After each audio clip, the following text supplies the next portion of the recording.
안녕하세요, 주민됐습니다. 어제는 어쩌다 보니 그렇게 됐습니다. 차를 한 잔 마시고 출출해가지고 뭔가 샌드위치 같은 걸 하나 먹어야겠다라고 생각을 해가지고 마가린을 막 이렇게 으깨가지고 부드럽게 한 다음에 여기다 설탕을 좀 뿌리고 그걸 이제 토스트에 발라서 한 입을 먹었습니다. 그걸 다 한 개 다 먹고 나서 실신을 했고요. 실신을 했고 깨어나보니 지금입니다. 그렇게 이해를 해주십시오. 그렇죠. 인생이 그렇습니다. 맞습니다.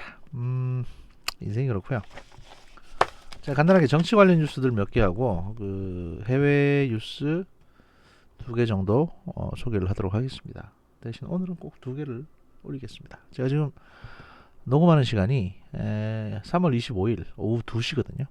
그러니까 양심이 있다면, 지미다스가 양심이 있다면 오후 2시에 1부를 하니까 오후 한 6시쯤에 2부는 녹음을 하겠지 라고 생각을 해주시면 됩니다. 감사합니다. 자, 그러면 오늘 뉴스 들어가기 전에 제가 트위터에서 요즘 이제 각종 뇌피셜들을 쏟아내고 있습니다. 그래서 이제 어떤 뇌피셜들은 그 트위터에서만 쏟아내야 되는 그런 것들이 있습니다. 왜냐면 이게 방송으로 나올 경우에는 예를 들어서 이제 뭐 앞뒤 전후 맥락이 좀 잘릴 수가 있으니까 방송으로 나올 경우에는 뭐또 오해의 소지가 좀 있을 수도 있고 하니까 제가 트위터에서만, 그러니까 팟빵 오리지널처럼 제 트위터 오리지널로 이렇게 나가는 메시지들이 있거든요. 나가는 뇌피셜들이 있습니다. 그건 뭐 그걸 참고해 주시면 되고요. 그 N번방 사건 같은 경우에는 현 정부가 약간 좀 정치적으로 이걸 갖다가 좀 활용하려는 듯한 모습이 좀 보입니다. 사실은 뭐 그걸 비난할 건 아닙니다. 왜냐하면 선거가 다가오면 그 어떤 정부든 간에 이런 사건이 터졌을 때 정치적으로 이용하고 싶어 해요. 또 마침 그 직전에 정부가 이제 검찰 수사나 이런 걸로 좀 곤욕스러운 상황이라면 이렇게 시선을 돌릴 수 있는 게 있을 때 적극 활용하고 싶어 하는 거는 인지상정이죠. 그런데 이제 그런 어떤 것들이 그 범죄자한테 약간 좀 이용당하는 측면이 좀 있어가지고 그게 좀 안타까울 뿐입니다. 하여튼 뭐 그런 것이고요. 어쨌거나 저쨌거나 그렇다면 오늘 첫 번째 뉴스는요. 한미 방위비 협상 관련한 건인데요. 제가 얼마 전에 이제 한국하고 미국 사이에 600억 달러 규모의 통화 스와프를 체결을 했습니다. 그래서 서로 돈이 필요할 경우에 빌려주겠다는 거죠. 이게 사실은 돈이 필요해서 서로 빌려주는 것도 있지만 이렇게 되면 일종의 그 상호 보증 같은 겁니다. 그러니까 우리 입장에서는 미국으로부터 한국의 신용 건전성은 미국이 보증해준다. 그러니까 흔들리지 말고 외국 투자자들은 한국에 투자해라. 이런 어떤 신호를 시장에 강하게 주는 거거든요. 미국도 마찬가지고요. 이렇게 되면 이제 그 실제적으로 그 돈을 쓰지 않더라도 시장에 강한 신용, 또 시장에 절대적으로 이제 시장이 지금 갖고 있는 공포심을 줄여줄 수 있으니까 이건 나름대로 어떻게 보면 큰 성과인데, 문제는 이제 이게 방위비 협정하고 이 한미 방위비 협상에 영향을 주는 거 아니냐. 여기에는 미국이 원하는 대로 다 들어줄 수밖에 없는 상황이 되는 거 아니냐. 이거 해주는 조건으로. 이런 것들을 미국이 갖고 와서 생색을 내기 시작하면 우리가 강하게 우리만의 얘기를 못하는 거 아니냐. 이런 어떤 걱정을 하시는 분들이 좀 있었고요. 저도 사실은 그렇게 걱정이었는데, 문제는 그 어떤 그 힌트를 좀 볼 수 있는 그런 기사가 나왔습니다. 지금 3월 24일에 나온 기사고요. 제목은 뭐냐? 정은보 자가격리 한미 방위비 추가 협의 어려울 듯이라는 제목으로 나온 기사입니다. 정은보 씨가 누구냐면 그 방위비 분담금 협상 대사입니다. 대표예요. 한국 측에. 근데 이 사람이 지금 자가격리에 들어갔다는 겁니다. 한 2주 정도. 그 내용을 설명을 해드리면요. 미국을 방문했던 한국 측 한미 방위비 분담금 특별협정 협상 대표가 자가격리에 들어간 것으로 확인됐다. 다음 달로 예고된 주한미군 한국인 노동자 무급휴직 사태를 앞두고 한미 간 실질적인 추가 협의가 이루어지기 어려울 것으로 보인다. 24일 정부 관계자에 따르면 정은보 방위비 분담금 협상 대사는 현재 자택에서 자가격리를 취하고 있다. 정 대사는 지난 17일 이 방위비 분담금 특별협정 체결을 위한 7차 회의에 참석을 위해서 미국 로스앤젤레스를 방문한 뒤 21일 귀국을 했고, 귀국 직후 정 대사는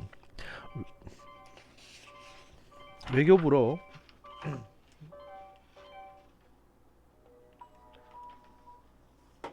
별거 아닙니다. 귀국 직후 정 대사는 외교부로 출근하지 않고 자택에서 근무 중이라고 한다. 외교부는 신종 코로나 바이러스 감염증 감염 예방을 위해서 직원들에 대해 해외 출장 제재령을 내린 상태다. 부득이하게 해외에 다녀온 경우 자가격리를 취하도록 한 데에 따라서 정 대사를 비롯한 7차 회의 협상팀 전원이 재택근무 중이다. 구실은 코로나 구실이죠. 당시 회의에서 우리 대표단은 방위비 총액 문제에 앞서 주한미군 무급휴직 문제라도 먼저 해결할 것을 제안했다. 현재 주한미군 한국인 근로자가 무급휴직 상태가 이제 4월 1일부터 시작이 됩니다. 그래서 이걸 먼저 해결하려고 했는데 미국 측에서는 이제 본 협상인 그 방위비 분담금 협상에 지연의 소지가 있다는 명분으로 반대한 것으로 알려졌습니다. 이와 관련해서 주한미군 사령부는 4월 1일 전까지 SMA 협상이라고 불리는 방위비 분담금 특별협정에서 원칙적 합의가 없으면 전체 9천여 명의 한국인 노동자 가운데 필수 인력을 제외한 인원에 대해 무급휴직이 불가피하다는 입장을 고수하고 있다. 주한미군 한국인 근로자 무급휴직이 현실화하기 전까지 다소 시간이 있는 만큼 한 일주일 남았죠. 막판 합의 여지를 열어두고 협상을 벌이고 있다는 게 정부 입장입니다. 하지만 자가격리 중인 정 대사가 대면 협상에 나서기 쉽지 않은 상황임을 감안하면 남은 일주일간 극적인 합의안을 도출할 가능성은 많지 않다. 이게 말이 됩니까? 아니, 자가격리 중이면 뭐 화상회의를 해도 되고 미국 대표도 마찬가지일 테니까 마스크를 써서라도 만나면 되는 거지. 아니면 뭐 비닐봉다를 뒤집어 쓰고 만나든가. 근데 자가격리 핑계 대면서 추가 협상은 어려울 거라는 식으로 슬슬 발을 빼고 있죠. 이거는 미국이 요구하는 대로 우리가 들어줄 거란 얘기밖에는, 그런 신호밖에는 안 보입니다. 지금 결국 다음 달 주한미군 한국인 근로자 무급휴직이라는 초유의 사태는 현실화할 가능성이 커 보인다. 만약에 우리가 그 전에 오케이 니들 달라는 대로 줄게 이렇게 되면 주한미군 근로자는 무급휴직 안 해도 됩니다. 지금 이렇게 연기를 피우는 게 아닌가 싶고요. 김인철 외교부 대변인은 24일 정례 브리핑에서 무급휴직 현실화 가능성에 대한 대책에 대해서 주한미군에서 근무하는 우리 국적 근무자들에 대해서는 미국 측에서 보수가 지급되고 있다. 우리가 직접적으로 보수를 지급할 수 있는 방법은 없다라고 답변을 했다고 하고요. 이것도 엉뚱한 답변인데. 이어 4월 1일까지 시간이 있으니 긴밀히 협의해 가면서 그 문제를 포함해서 협의해 나갈 것이라며 조금 더 지켜봐 달라고 했답니다. 대변인이 조금 더 지켜봐 달라고 워딩을 쓰는 거는요, 그냥 미국이 원하는 대로 해주기로 했다고 얘기하는 거하고 크게 다르지 않습니다. 그런 걸 뒷받침하는 것처럼 여기 보시면 한국노총 산하에 전국 주한미군 한국인 노동자 노동조합이 뭐라고 얘기했냐면 20일 주한미 대사관 앞에서 기자회견을 열고 한미동맹의 숭고한 정신을 지키기 위해 대한민국과 국민을 지키기 위해 우리는 일을 하겠다라고 밝혔다고 합니다. 이게 무슨 얘기냐? 주한미군 근로자들은 임금 지불 문제가 합의가 이루어지지 않더라도 출근하겠다는 입장입니다. 그러니까 오케이 뭐 월급 안 받아도 우리는 가서 일해주겠다. 한미동맹 숭고한 한미동맹을 위해서. 이게 마치 앞뒤가 다 짜여진 거대한 지금 연극판을 보고 있는 것 같습니다. 제가 보기엔 근로자들은 한미동맹에 숭고한 오오 이러고 있고 외교부에서는 이게 지금 코로나 때문에 추가적인 협상을 못하게 돼서 고민입니다. 저희도 노력 중입니다. 미국은 야 원칙대로 하자. 4월 1일 전까지 원칙 합의 안 되면은 주한미군 근로자 무급휴직 해야 되는 거야. 그럼 답은 뭡니까? 근로자들은 돈 안 받고라도 숭고하게 나가겠다는데. 그럼 한국이 그 숭고한 뜻을 받아서 미국 원하는 대로 돈 주겠다는 얘기밖에 더 됩니까 이게? 결론은 그렇게 정해져 있는 것 같은데 제가 보기엔. 이런 뉴스였고요. 결국에는 미군이 요구하는 대로 방위비 분담금을 다 퍼주겠다. 이겁니다. 뭐 액수를 좀 줄였다고 하니까 그나마 그걸 위안으로 삼아야겠네요. 예. 처음에 미국이 뭐 5조인가 6조인가 달라고 그랬다가 이제 한 3조에서 4조 사이로 떨어졌다는데 이걸 위안으로 삼아야 될 것 같습니다. 두 번째 뉴스. 3월 18일 날 중앙일보에서 나온 뉴스입니다. 뭐냐면 그 트럼프 절친 사우디 왕세자 왜 세계 경제 대폭락의 원흉이 됐나라는 제목으로 나온 뉴스입니다. 그 내용을 소개해드리면요. 그 문재인 대통령이 지난 5일 아랍에미리트의 무함마드 빈 자이드 알 나흐얀 왕세제와 통화를 했습니다. 왕세제는 이제 그 후계자인데 왕의 동생입니다. 세자가 아니고 세제가 되는 겁니다. 그러니까 문재인 대통령이 이제 UAE의 이 넘버 2하고 통화를 했다는 얘기고요. 쉽게 말씀드리면 신종 코로나 바이러스 뭐 관련 협력을 위한 통화였다라고 하고, 그다음에 청와대는 이 사실을 열흘 넘게 지난 17일에서야 공개했다고 하고요. 근데 사실 이것만 얘기한 건 아니고 부탁하려고 전화했었습니다. 뭐냐? 그 16일 날 저기 UAE에 우리가 수출한 원전에 그 기공식이 있는데, 그러니까 이 시작하는 거 기공식이 있는데 여기 저기 대통령이 참석을 좀 해야 되겠는데 임종석 그 전 비서실장이 가서 이제 우리 대통령 참석 좀 하자라고 했는데 사우디 저기 UAE에서 뭐 하려고 오지 마 이랬거든요. 요즘 저기 이제 코로나도 심한데 국제 행사 우리 안 할 거야. 그냥 조용하게 그냥 하면 되지. 뭐 한국이 공사 내줬지만 니네 탈원전 한다며. 그래서 지금 우리가 정비업체 구하려고 얼마나 생돈을 썼는데 니네들이 와서 지금 생색내겠다는 거야 뭐야. 오지 마. 이랬는데 한국은 어떻게든 가고 싶어가지고. 왜냐하면 여기라도 가서 박수를 쳐야 선거 전에 뭐라도 한 것처럼 보일 거 아닙니까. 근데 오지 말라고 그러니까 UAE에서 어떻게든 사정을 하려고 전화를 했어요. 좀 갑시다. 제가 가서 박수도 치고 잘 할게요. 호호호호 이렇게 하셨겠지요. 아무튼 이랬는데 이 대상인물이 UAE 왕세제 무하마드 빈 자이드라는 점이 하나의 열쇠라고 합니다. UAE의 이 왕세제는 영어권에서 앞 글자를 딴 MBZ로 유명한 중동의 최고 실세입니다. 그러니까 무하마드 빈 자이드, 그래서 MBZ. 청와대는 MBZ를 필두로 중동 외교에 공을 들여왔습니다. UAE를 중심으로 해서 중동 전체의 시장을 넓히려고 했었죠. 임종석 전 대통령 비서실장의 퇴임 후에도 여전히 UAE 특임 외교특별보좌관이라는 다소 튀는 명함을 가진 것도 이하고 관련이 있다고 합니다. 그러니까 임종석 씨는 과거 이제 그 집권 초기 때 UAE하고 우리하고 외교적으로 큰 문제가 좀 생겼을 때, 그때 이제 군사적인 문제였는데, 그건 제가 나중에 또 정리 들어서 한번 말씀드리겠습니다. 아직까지 이제 다 확인된 건 아니지만 우리가 실수를 했어요. 엄밀히 말하면 우리가 실수를 했고, UAE에서 이제 우리가 UAE에 약속했던 무기라든지 뭐 탄약이라든지 이런 거를 주다가 갑자기 끊어가지고 UAE에서 빡쳐가지고 이제 야 이럴 거면 원전 중단해 뭐 이런 얘기까지 나왔었거든요. 아무튼 간단하게 말씀드리면 그렇다는 거고요. 그래서 설득을 했습니다. 어쨌든 그리고 이제 약속했다가 다시 주겠다고 했고, 아무튼 그걸 약속을 한 게 임종석 씨고요. 그 아랍 쪽 사람들은 이 개인 간의 관계를 되게 중요하게 생각합니다. 그러니까 이 왕세제가 임종석하고 대화를 했으니까 앞으로도 임종석하고 대화하겠다. 뭐 어려운 일이나 이런 일들이 있으면 뭐 이런 거죠. 보통 그런 식으로 그런 루트로 뇌물이 오가기도 합니다. 사우디 UAE 왕가 쪽으로. 아무튼 그 무하마드 빈 자이드 같은 경우에는 중동을 넘어서 전 세계를 마쿠에서 쥐락펴락하는 실세라고 합니다. 결국 이 사람이 아끼는 존재가 하나 있는데 바로 이웃나라 사우디아라비아의 무함마드 빈 살만 왕세자입니다. 사우디 왕세자 역시 영어권에서는 MBS로 통합니다. 그러니까 무함마드 빈 살만 MBS. 뉴욕타임즈 중동 전문 기자인 로버트 워스에 따르면 MBZ는 MBS의 멘토이자 후견인이라고 합니다. 그러니까 무함마드 빈 자이드 UAE 왕세제는 그 59세고요.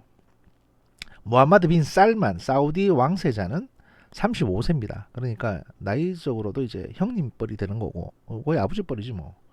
그 일종의 멘토라고 합니다. 그래서 이제 MBZ와 MBS가 누구인지 아는 건 앞으로 불안한 국제정세 및 경제 위기를 가늠하는 필수 나침판이라고 외국에서는 보고 있습니다. 이 두 사람이 어떤 사람들인지 좀 알아보면 모하마드 빈 살만 사우디 왕세자는 큰형격인 모하마드 빈 자이드 UAE 왕세제와는 달리 좀 성급한 캐릭터라는 평가가 나옵니다. 그의 불같은 성격과 황소고집이 지난 9일 3월 9일 블랙 먼데이 사태를 촉발시켰다는 게 경제 전문지 월스트리트 저널과 블룸버그 통신의 공통된 평가입니다. 월스트리트 저널에 따르면 지난 9일 블랙 먼데이 장세를 분석하며 살만 왕세자가 성급하고 신중하지 못한 행동으로 악명이 높다며 앞으로 살만의 판단이 세계 경제에 갖는 파급 효과가 클 것이라고 전망을 했습니다. 모하마드 빈 살만 사우디 왕세자는 사우디의 사실상의 실권자라고 불리고 있고요. 사우디의 그 원유 생산부터 시작해서 사우디 국방 분야까지 모든 분야를 갖다가 총괄하고 있습니다. 뉴욕타임즈 역시 전 세계 경제에 짙은 그림자를 드리고 있는 건 신종 코로나뿐만이 아니라 사우디의 살만 왕세자라는 분석을 내놨습니다. 그 UAE의 모하마드 빈 자이드 역시 살만 왕세자의 후계인 역할을 자임하고 있지만 내심 걱정이 많은 듯합니다. 중동 전문 매체인 미들 이스트 메모아르는 지난 1월 위키리크스에 따르면 모하마드 빈 자이드는 모하마드 빈 살만에 대해서 참을성 없이 개혁을 성급하게 추진하고 있으며 도널드 트럼프 대통령에게 그의 비전을 영업하고 있는 것과 다르지 않다라고도 말했다고 합니다. 아시다시피 모하마드 빈 살만 같은 경우에는 그 손정희 씨하고 협력해서 이제 뭐 스마트 시티라든지 뭐 여러 가지 사업들을 또 중동에서 추진하곤 했죠. 이후 둘은 예멘 및 일부 왕족 납치 사건 등을 둘러싸고 사이가 예전 같지 않다고도 합니다. 모하마드 빈 살만은 모하마드 빈 자이드의 지도 하에 급진 이슬람주의인 와하비즘으로부터 한 발 뒤로 물러나서 서방 세계의 개방적인 개혁을 표방을 했습니다. 그래서 사우디에서도 이제 여성들이 운전도 할 수 있고 뭐 야구 경기에 관람도 할 수 있고 이렇게 됐죠. 표방했는데 그 구체적인 방법론에서 삐걱대고 있다는 게 그 UAE의 그 모하마드 빈 자이드 왕세제의 어떤 불만이라고 합니다. 젊은 애가 너무 앞서간다 이거죠. 모하마드 빈 살만의 리더십에는 늘 물음표가 따라다닌다고 합니다. 그가 과연 민주적인 리더인지에 대한 의문입니다. 사실 왕조국가의 사우디라는 왕조국가의 왕자인데 실권자인데 민주적인 리더일 리가 없죠. 집권도 사실 거의 쿠데타처럼 했는데 지네 그 위에 있는 왕위 계승권자들 다 날려버리고 한 거니까. 가장 대표적인 케이스가 2018년 암살된 사우디의 반체제 언론인 자말 까슈크지의 죽음에 이 살만 왕세자가 연관되어 있다는 의혹입니다. 영어권 매체에서는 거의 정설로 알려지고 있습니다. 최근엔 사우디의 주요 방송국인 MBC의 사장인 왈리드 이브라힘과 알 왈리드 빈 탈랄 왕세자를 체포했는데 여기에는 이제 모하마드 빈 살만의 언론 장악 의도가 숨어 있다고 뉴욕타임즈는 분석했습니다. 아, 이놈의 이름 진짜 뭐 같네 진짜. 잠재적 왕자 위협자인 왕세자도 치고 언론도 장악해서 꼭 먹고 알 먹자는 의도라는 겁니다. 뿐만 아니라 최근에는 모하마드 빈 살만의 사촌인 바스마 빈 사우드 공주가 납치됐는데 스페인 언론 매체인 ABC에 따르면 모하마드 빈 살만이 지시한 것이라고 보도하기도 했습니다. 자신의 목적 달성을 위해서는 납치 및 체포 등의 비민주적 수단을 동원하는데 가책을 느끼지 않는다는 게 그에게 비판적인 영어권 매체의 평가입니다. 모하마드 빈 살만 사우디 왕세자는 사우디 왕가의 지난한 권력 다툼 끝에 왕세자 자리를 꿰어찼습니다.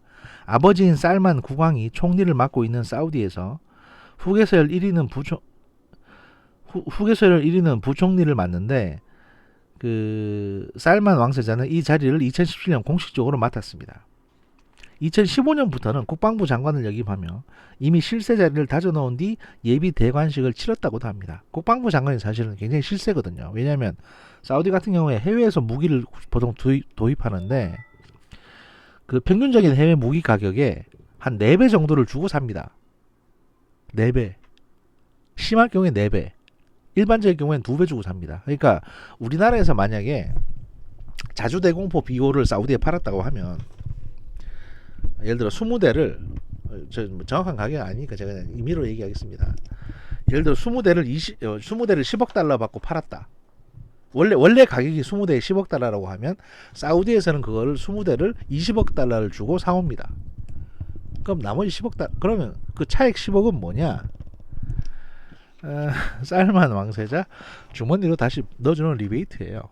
그렇게 이제 국부가 개인의 어떤 주머니로 들어갑니다. 그런 어떤 그 비리가 한두 건이 아니었습니다. 60년대부터 사우디는. 사업가인 트럼프 대통령과 그의 사위 제러드 쿠슈너 백악관 수석 고문은 진작에 무하마드 빈 살만 왕세자의 중요성을 간파했고요. 특히 쿠슈너가 긴밀하게 움직였다고 합니다. 그래서 트럼프 대통령이 살만 왕세자를 백악관 만찬에 초대했을 당시 쿠슈너는 현장에서 모든 상황을 직접 챙겼다고 하고요. 뉴욕타임즈는 쿠슈너가 그 살만 왕세자를 유혹하는 데 성공했다라는 표현까지도 썼습니다. 그러나 살만 왕세자는 최근 트럼프의 등에 칼을 꽂았습니다. 그가 이끄는 사우디가 맹주격인 석유 수출국기구 오페크와 러시아가 원유 감산 논의에 실패하는 과정에서입니다. 영구 집권이 걸린 개헌 국민투표를 약 한 달 앞둔 러시아 블라디미르 푸틴 대통령은 석유 감산에 반대했고, 그러니까 석유를 더 뽑아내서 증산을 해야 러시아가 그만큼 돈을 더 많이 벌 거 아니겠습니까? 그러니까 감산은 안 된다. 반대를 했습니다. 왜 반대를 했냐? 석유를 감산해서 금액을 그러니까 석유값을 높여놓지 않고 폭락시켜버리면 그 미국의 셰일 석유가 가성비 문제 때문에 안 팔립니다. 안 팔려요. 아무래도 이제 그냥 꽂으면 나오는 사우디 석유나 러시아 석유에 비해서 셰일 석유는 물을 때려 넣고 뽑아내야 되기 때문에 일단은 생산 단가가 좀 비쌉니다. 그러니까 다른 나라 석유에 비해서는. 그러니까 석유 가격이 원유가가 높아야 그게 경쟁력이 있는 거거든요. 미국산 석유가. 근데 우리가 언제까지 미국 봐줘야 되는데 이러면서 러시아는 이제 야 우리도 급해 이러면서 더 뽑아. 그러니까 러시아산 석유를 계속 생산해서 유가를 떨어뜨리면 미국산 석유 가격이 작살이 나니까 미국 경제가 타격을 받겠죠. 이렇게 되면. 그러니까 일단 푸틴은 자기 영구 집권이 걸려있는 국민투표 개헌이 당장 급하니까 석유 더 늘리겠다 생산량을 이렇게 했고, 여기에 발끈한 살만 왕세자도 이제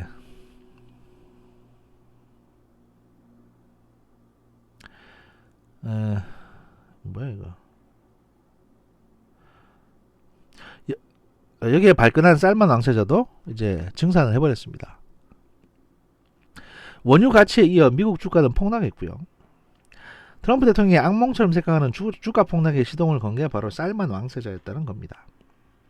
미국이 제로금리라는 최후의 카드까지 꺼냈지만 시장은 대폭락으로 응답한 지금 이 살만 왕세자의 욱하는 성격이 한 번 더 발동되면 세계 경제에는 최악의 악몽이 덮칠 수 있다고 뉴욕타임즈는 월스트리트 저널은 예상을 하고 있습니다.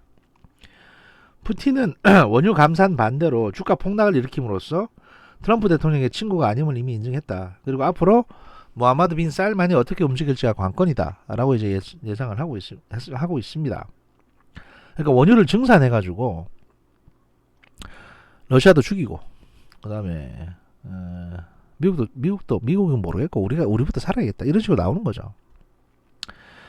그러니까 근데 이제 이것도 사실 사우디의 어떤 경제적인 내면을 좀 보셔야 되는 게 사우디가 말입니다.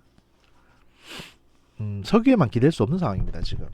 왜냐하면 1960년대 40년대 60년대 이때 한창 사우디가 석유로 돈 잘 쓰고 잘 벌고 이럴 때는 사우디 인구가 제가 알기로는 한 700만 이 정도밖에 안 됐어요. 700만. 그러니까 석유 팔아서 번 돈으로 막 돈 나눠주고 복지하고 이래도 돌아갔습니다 구조가. 근데 지금 사우디 인구가 4천만이 넘었습니다. 이 말은 뭐냐? 석유 팔아서 버는 돈은 똑같은데 나눠 써야 되는 사람이 한 5배 늘어난 겁니다. 아니지 5배 7, 5, 35 5배 아니지 7, 7에 49 7, 8에 56 한 7배 늘어난 겁니다. 그러면 사우디 입장에서는 이제 걱정되잖아요. 아니 복지를 7배를 더 해야 되는데 그렇다고 기름을 더 퍼내면 이거 어떡하냐? 이렇게 고민이 되는 거죠. 그러니까 사우디가 원자력 발전도 하겠다. 또는 뭐 스마트 시티를 해서 새로운 산업을 찾겠다. 이렇게 고민하는 이유가 바로 그것 때문입니다. 지금 사우디 내에는 고학력 인텔리들이 놀고 있는 사람 엄청 많습니다. 밥은 먹어요. 나라에서 밥은 주니까. 근데 그렇다고 사람이 사는 게 아니지 않습니까? 국가 경쟁력도 문제고 언제까지 땅 파가지고 돈 벌겠습니까? 그런 문제 때문에 이제 뭐 아람콘이 또는 사우디에서의 여러 가지 이제 그 석유 관련 사업체들이 뭐 나스닥에도 상장을 나스닥이란다. 그 저기 나스닥인가? 하여튼 미국의 그 나이스 미국의 주식시장에도 상장을 하고 했는데 이거의 가치를 유지하기 위해서 사우디가 굉장히 고민이 많습니다. 그리고 후티 반군이랑 전쟁을 해봤더니 아시다시피 전에 말씀드렸다시피 군대가 엉망진창이거든요. 뭐 뇌물 주고 돈 받고 그냥 형식적으로만 키워왔던 군대다 보니 또 왕실 최고의 근위대라는 애들도 가서 전투를 그따위로 하고 이제 패하고 돌아오니까 사우디가 일종의 충격을 먹었습니다. 미국한테 무기는 잔뜩 샀는데 애들이 실력이 형편없다. 야 이러면 미국 애들이 와가지고 그냥 무기만 건져주고 훈련 좀 시켜주고 사용법 좀 알려주고 그 다음에 그냥 훌쩍 가버리고 우리는 뭐냐 이거. 애들의 정신교육 자체가 안 돼 있는데 좋은 무기 있다고 이기는 게 아니지 않느냐. 이렇게 되는 거죠. 그거를 UAE가 가만 보고 있다가 야 우리가 만약에 돈 좀 있다고 좋은 무기만 사댔다가는 사우디 꼴 난다 이런 생각을 하니까 한국 쪽에 부탁을 해가지고 그 UAE의 이제 군사 분야 훈련을 위탁 교육을 하는 겁니다. 그래서 우리 쪽 뭐 아주 필수적인 분야인 이제 특수부대, 특수작전부대, 그다음에 대통령, 그다음에 저 왕실 경호실, 그러니까 UAE의 대통령 경호실이나 뭐 예멘 쪽에 이게 대통령으로 불리는지 왕으로 불리는지 모르겠습니다만 하여튼 그쪽 경호실들도 그 대한민국의 이제 청와대 경호실에 와서 위탁 교육 받거든요. 그런 식으로 사람에 대한 교육 자체를 새롭게 받을 필요가 있다. 전문적으로. 한국 애들이 그거 잘하더라. 미국 시스템을 갖고 와서 자기들 나름대로 잘하더라. 그래서 이제 중동 국가들이 한국하고 좀 가까워지려고 하는 겁니다. 뭐 원자력 발전, 원자력 발전소 수출권도 있고 뭐 여러 가지 이권이 엮여 있으니까 그런 것도 있고요. 이걸 갖다 우리가 잘만 이용하면 우리가 이제 중동 지역에서 한 단계 도약할 수 있는데 사실은 6, 70년대 프랑스가 거기서 그렇게 했고 8, 90년대 미국이 거기서 그렇게 했듯이 21세기에는 우리가 중동에서 일종의 균형제 역할을 할 수 있는데 이익도 뽑아먹으면서 우린 두루두루 친하거든요. 근데 현 정부가 탈원전 한다고 치고 설레발리 치고 거기 가서 이상한 뻘짓 하는 바람에 이게 좀 다 어그러졌습니다. 그야말로 국익에 그냥 밥 말아 먹는 거죠 그냥.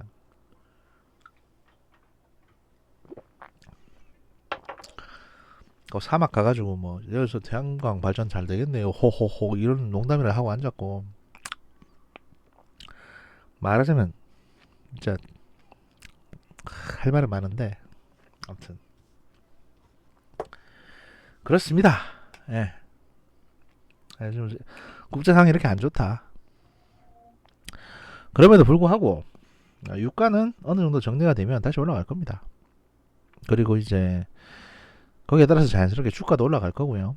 이게 뭐 과잉 생산된 것도 아니고 펀더멘탈에 문제가 있는 건 아니고 단순히 공포 때문에 그런 건데 지금 뭐 오늘도 그렇습니다만 그 지구의 북반구 쪽에 이제 급속도로 기온이 올라가고 있거든요.